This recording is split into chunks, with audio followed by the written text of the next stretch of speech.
So, you've started the carnivore diet for the energy, the mental clarity, and the fat loss.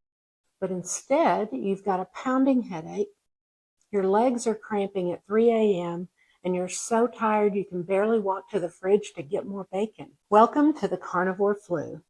Most people think it's just carb withdrawal. But there is a massive biological reason your body is struggling right now, and it all comes down to 3 tiny minerals. Hey y'all, Carnivore Grannie here with your weekly dose of carnivore clarity. Today, we're breaking down the science of electrolytes on a zero-carb diet, why your kidneys are literally dumping your energy supply, and exactly how much salt, potassium, and magnesium you need to feel like a superhuman again. Carnivore is a diuretic diet. When you stop eating carbs, your body undergoes a radical shift. In a standard diet, your body stores glucose as glycogen. Every gram of glycogen in your muscles and liver is bound to about 3 to 4 grams of water. When you cut the carbs, your body burns through that glycogen, and all that water, it gets flushed out. This is why people lose 5 to 10 pounds in their first week. It's not fat, it's water.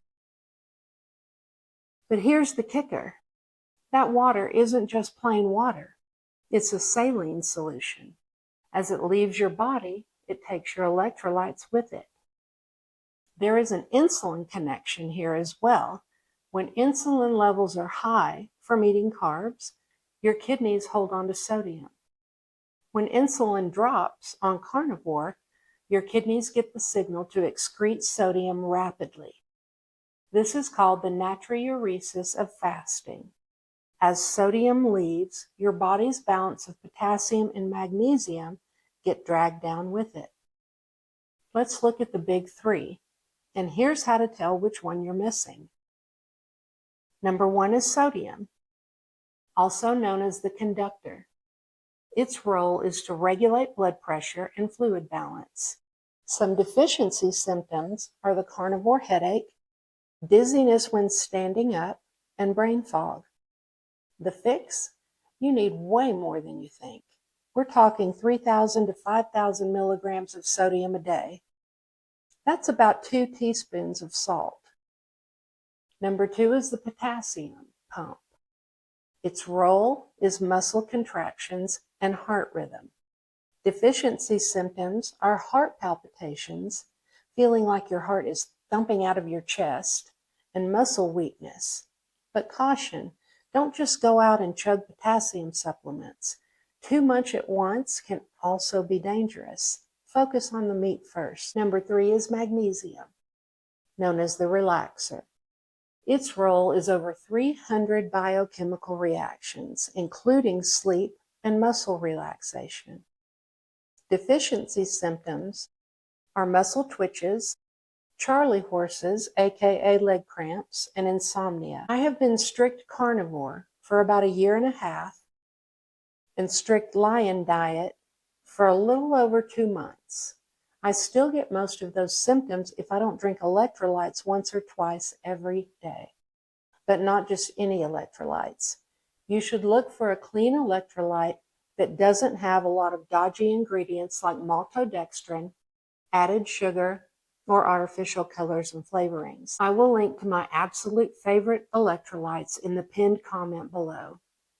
I've tried many different brands of electrolytes, and Dr. Sten Ekberg makes one that is very clean and has the proper amount of these 3 minerals in it with nothing artificial. Can you get everything from just meat? The hard truth is, if you're eating nose to tail, including blood, organs, and marrow, you might get close. But for most of us, we are eating grocery store meats, and the mineral content in our soil and water has depleted drastically over the last century. Still, here's the best food sources. Beef and pork are great for potassium. A pound of beef has about 1,200 milligrams of potassium. Salmon is an electrolyte powerhouse. Bone broth has been dubbed the carnivore Gatorade, because it's rich in glycine and minerals. Organ meats are high in everything, but watch the copper-zinc balance.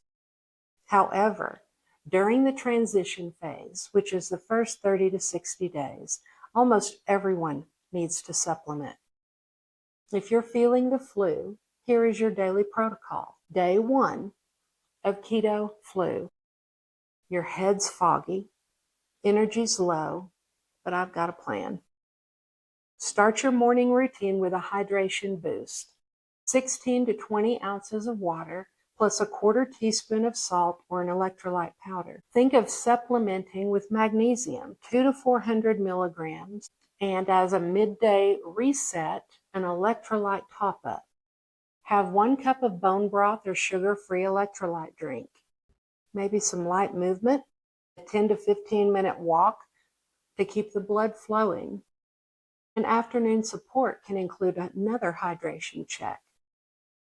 16 ounces of water with a pinch of salt. For your evening wind down, how about some gentle stretching or taking a nice warm Epsom salt bath to ease muscle aches? That one's my favorite. And sleep prep. Aim for 8 to 9 hours. Recovery happens overnight. It's not forever. Every sip, every bite, every rest is your body learning a new fuel source. Here's a pro tip. If you have a headache right now, put a pinch of salt under your tongue. When that dissolves, drink a glass of water.